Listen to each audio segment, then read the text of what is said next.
Hey everyone, welcome back. So today is Wednesday. We're going to talk about Bitcoin, Ethereum, see how they're doing today. Looks like they're pumping a little bit right now.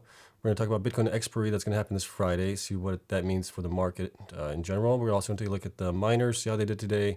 It was a little bit of a down day for the miners, but we'll also take a look at Thailand banning crypto payments, but they're not banning crypto exchanges. So that's good news. We'll take a look at that story. And also we'll have DMG providing their end of year 2021 fiscal report, and they're going to be providing their Q1 report here shortly. We don't know exactly when, but we'll get into it all here. So as always, not financial advice. You know the drill. I'm invested in following companies and coins. So let's take a look at the miners here first, and then we'll get into the stories. So ANY today was actually down 2.99% on the day. It's back down to $1.95. It is battling with the 20-day moving average here on the chart. You can see the red line here. We'll see if it can muster the strength to go above it. Time will only tell on that one. Argo was also down 2.45% today to 87 cents. It is still above the 20-day moving average, which is a good sign. We'll see if it can maintain the momentum going up. Bitfarms was down 1.6% today. It is also battling between the 20-day and the 50-day moving averages right now. We are also seeing a possibly cross happen in Bitcoin. We'll take a look at it here shortly. And then we got Cleanspark was down actually 1.27% on the day. It's up after hours a little bit. Obviously, Bitcoin's going up, so we'll take a look at that. But it is above the 100-day moving average, which is good. And it is battling with the 200-day moving average as well. We saw the 50-day cross here a couple days back on the chart here. The 20-day cross with the 50-day moving average. And then we got Core Scientific was down 1.23% to 880. It is up 4.5% in the after hours, and it is also battling with the 50-day moving average as a kind of support right now, it seems. So we'll see if they can continue doing that. Digihost was down 1.28% today to $3.09. DMG was up 1.39% to 47 cents on the day, and it is battling also between, looks like resistance is the 50-day moving average, and support right now is looking like it's the 20-day moving average. Hive was down 1.96% to $2. It is up in the after hours 2.5% to $2.05. It is using the 50-day moving average right now as support, it looks like. We'll see if it can continue doing that. HUT8 was down 2.04% to $5.75. It is up in the after hours 2.43% to $5.89. It is also using the 50-day moving average as resistance, it appears, and the 20-day moving average as support right now, as we're seeing in the last couple of days. And then Iris Energy was up 1.83% today to $14.43. It is also looking like right now the 20-day moving average is acting as resistance, while the 50-day moving average is acting as support on it. We saw the cross here happen. Luxfolio is one that I'm going to be adding here shortly. I'm going to be doing a deep dive on it. So I included it here just as a reminder that I have to do that. And Luxfolio was down 3.85% today to 25 cents. It is battling with the 20-day moving average. Here we can see that it is acting as resistance basically for it right now. So we'll do a deep dive on them in the coming weeks here. Marathon was down 0.65% today to 29.25. It is up in the after hours to it is up 2.74% to $30.05. Right now, it is above the 50 and the 20-day moving averages. It looks like our next resistance is going to be probably the 200-day moving average or the 100-day moving average, depending if they cross here. So we'll see that coming up in a couple of days here and possibly next week or two. Mawson was up nicely today, 9.19% to $4.87. It's up another 4.93% in the after hours to $5.11. They obviously did provide some pretty good numbers for the quarterly results. And then Riot was up 0.43% to $20.84. It's up in the after hours another 1.97% to $21.25. And it is also above the 50-day 20 moving averages as well. And it looks like we may have a cross here on the 20-day and the 50-day moving averages. It looks like we may have resistance coming up here at the 100-day moving average, the green line here. So we'll see how this continues on. Obviously, Bitcoin goes up, so will these guys here. So let's take a look at Bitcoin right now. Bitcoin on the 1 hour chart is at 42,879 roughly. It has been going up the last couple of hours here. And looks like here on the chart, we're going to also have a cross happen with the 20-day and the 50-day moving averages or they're going to cross, which is usually a pretty good bullish sign for the interim. So we'll see how this plays out. We can see it here on the daily chart as well, that we got the 20-day and the 50-day moving averages getting ready to cross. Our next resistance is obviously at 44,700 roughly. We'll see if we can touch it a couple times. We touched it a couple of times here with 3, 4, 5, 6 times. So I think the more times we get close to it and touch it, we might be able to break through. We'll see how this happens. But we also have the story to talk about on the expiry happening this Friday. And then Ethereum was up today as well. So nice couple, 3-4 days. Right now we're in the green. And it is at 3,043. So I think 3,000 is going to be basically the line in the sand here to try to keep it. And our next resistance is going to be on the 200-day moving average, which is the blue line here. And we'll see if we can squeeze above that one going forward. So we'll see how this all plays out. All right. So let's take a look at the first story that we have here, which is, here's why Bitcoin bulls will defend 42K ahead of the Friday 3.3 billion Bitcoin options expiry. So holding 42,000 will help determine whether BTC bulls bag at 175 million profit in March 25th, 3.34 billion options expiry. So this is coming up this Friday. Some other parts here. So bulls place their bets at 100,000 and higher.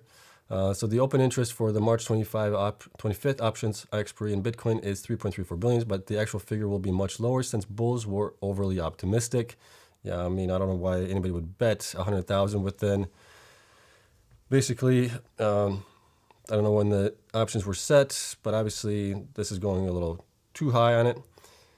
But these traders might have been fooled by a short-lived pop to 45,000 on March 2nd. Okay, so right around March 2nd, as their bets for the March 25th options expiry extended beyond 100,000. So, I mean, that would have been a huge increase. That would have been a 100% increase basically in the price. I don't know why people were betting on it, but they did. So the 1.7 call to put option ratio shows more sizable bets because the call by open interest stands at 2.13 billion against the 1.21 billion put sell options. Nevertheless, as Bitcoin stands near 42,000, most bearish bets will likely become worthless. So the bulls are probably going to be the ones in control here, trying to get it to stay above 42,000 so they can obviously profit on it. Bears will want to pin BTC below 42,000, so Bitcoin bears need to pressure the price below 42,000 on March 25th to avoid a 175 million loss. On the other hand, the bulls' best case scenario requires a push above 44,000 to increase their gains to 280 million. Bitcoin bears had 150 million leveraged short positions liquidated on March 22nd, so they should have less margin required to drive Bitcoin price lower. With this said, bulls will undoubtedly try to defend 42,000 until March 25 options expiry. And we saw that already in the chart here on Bitcoin that we are obviously right now at 43,000. So bulls are a little bit in control right now, but we can always get a rug pull out from underneath us. So we need to maintain that 42,000 through tomorrow and into Friday. All right, so we'll see how that goes. And then Thailand is banning crypto as a means of payment. So the Thai SEC stressed that it is only banning the use of crypto for payments and is not banning crypto trading and digital assets, which is good. And here's the reasons for it. So the regulator cited money laundering concerns and the inability of the central bank to step in and provide assistance as the reason behind the ban. I think those are, I mean, money laundering, I think most of us know that cash is one of the ones that's most money laundered and everything else. Bitcoin, you can track it. There's ways you can see how things are progressing on the network and everything else. So I think that's a kind of a moot point right there. But it is what it is. Let's continue on here. So the Thai SEC stressed this is not a ban on crypto trading and digital assets, which has become more popular among the locals in the last 2 years. Just a ban on the use of crypto for payments. In January, the Thai authorities announced a plan to regulate digital asset payments in the country. In the latest announcement, the Thai SEC said the digital assets do not provide improved efficiency to the payments marked because of their volatility and high transaction fees. Okay, I can get behind that. Yes, they are volatile. There are pretty high fees as well, depending on when you're doing it, especially if you're doing like with Ethereum or something like that. But there's ways to get around it where you can use the Bitcoin Lightning Network, which is fast, secure, and very inexpensive. So there's other ways you can go about it. And last year, many domestic property developers looked to crypto as a way to revitalize its interest in the country's condominium market, which is largely geared towards foreigners. Thai authorities announced in early March that crypto trades on government-approved exchanges will be exempt from the 7% value-added tax until 2023. So that is good. So you got some good and you got some bad along with it. Okay, so, but we know that obviously regulations are going to be coming down. We're seeing it all over the place. This is not something new here. This is something that's actually welcomed, in my opinion.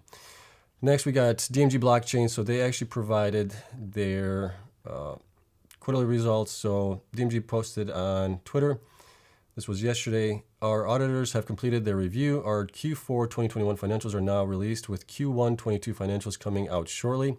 So Q4 ended for them in September, and then Q1 is basically October, November, December form. So let's take a look at the numbers here for DMG. So here's the DMG Blockchain report for the years ended September 30th and 2021 and 2020. All numbers are expressed in Canadian dollars. And let's take a look down here. So assets-wise, they're doing really good on assets. So currently cash is at 19.6 million. Digital currency is at 17.9 million, almost 18 million. Amount recoverable, I was kind of interested to find out what this was. This was actually from a purchase of miners that they were looking to get to basically buy. But for whatever reason, that deal fell apart. And whoever they were buying the miners from gave them part of the money back, not all of it. And they still obviously have 7.8 million to give back. Long-term deposits, they have 24.3 million. Property and equipment is 31 million. So total assets is 111 million. We'll take a look at their current market cap value, which I think is right around there, if not lower. So we'll take a look at that. The total liabilities is low, 5.8 million. It isn't bad. And then the revenue, I had to do some math on this to figure out what their quarterly results were. But for the year, revenue was 10.2 million Canadian dollars. Operating expenses, maintenance costs were pretty high compared to that. 6.5 million. Depreciation was 1.8. Stock-based compensation was also 4.4, which was a lot higher than 2020. So loss before other items was 6.8 million compared to 3.4 million. So that was a lot higher. That was almost double from what it was the year prior, but they only made, what is that, 33% more or something like that for the year. So those numbers are a little high for me. I'd like to see those come down a little bit. And down here, I think it was on page 18 that they talked about, there it is. Amount recoverable. So on March 19th, 2021, the company paid 12.6 million towards the purchase of 2,243 miners. On June 4th, 2021, the company received a refund of 3.5 million and was informed that the miners could not be delivered under the agreement. As at September 30th, 2021, the company applied 1.2 million of that for 21 Bitcoins that were received in relation to the agreement against the outstanding amount. As of September 30th, 7.8 was still remaining for it. So that is where we are with that. All right, let's take a look at the numbers that I have for them here compared to what I had. So I actually had to update the numbers here. Let me get rid of this. And we can see it here. So forward year 2021, 10.2 million Canadian dollars. Q1 came out to be 1.9 million roughly. Q2 was 2.4, almost 2.5 million. Q3 was 1.7 million. So I added these up, subtracted it from the total number, came up with basically 4.09 million Canadian earned in Q4, which is July, August, and September. And I had them at like 7 million almost, I think, on this. So I changed this to the actual amount. And based on that, we have some new numbers for them that represent as far as what they are actually, if they're undervalued or overvalued. They did also report here, if we look back here, that they did get up to almost 5.5, or 550 petahash, roughly, on March 10th, which is really good. I have them a little bit lower than that, so let's take a look at that as well. But first, based on the numbers that we have for the last 3 quarters and then the fourth quarter, which is their first quarter here, I have them at 10.9 million Canadian. This might be a little, what's the word I'm looking for? A little over, I think. I might be even under on it. I've been under on for some of the companies here in the last quarter of the year, which is October, November, December. I've been under on that, so they might be higher than that, but I think they might be actually lower than that. And that's basically because if you guys follow me, you guys know I've been using the average price for Bitcoin for the quarters instead of going month by month, which gives us a lot more accurate data going forward. So that's the reason for that.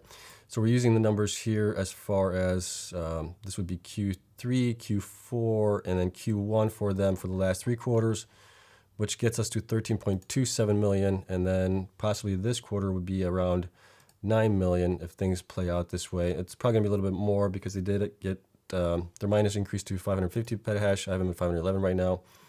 So that has to be updated as well. And we are basically looking at a stock price of 49 cents. I think, let's take a look at where they are right now. I forgot to update the numbers here for them. So DMG is at 47 cents right now. And I have them at 47 cents. So this is actually correct. At right around 49 cents. So they're pretty well valued right now based on where they are. Given that they increase their hash rate, that is obviously going to increase their income as well. So that might come up a little bit. And we have a price to earnings multiple of 6 on here. If we use the 20 price to multiple like we do for everybody else, they would be at around $1.62 or so, right? So something to keep in mind. Let me see what else was there. I think that was it. Overall, good year for them. Great quarter. Obviously, they improved it from the 1.7 million in Q3, and then Q4 was 4 million. So that nice increase in there. Obviously, Bitcoin has gone up. They did install quite a bit more miners. They're still one of the smaller ones here that I cover. And other than that, I think that's it. We'll see how the additional miners get added on for this month will affect their revenues, and then their Q1 for October, November, December of last year, when they report that data. We'll take a look at it here, see how close I was to that 10.9 million in Canadian. I'm thinking it might be a little high on it, but we'll see how that comes out. And then obviously that will get updated here as well, which will update their total last 3 quarters and then this quarter combined earnings, okay?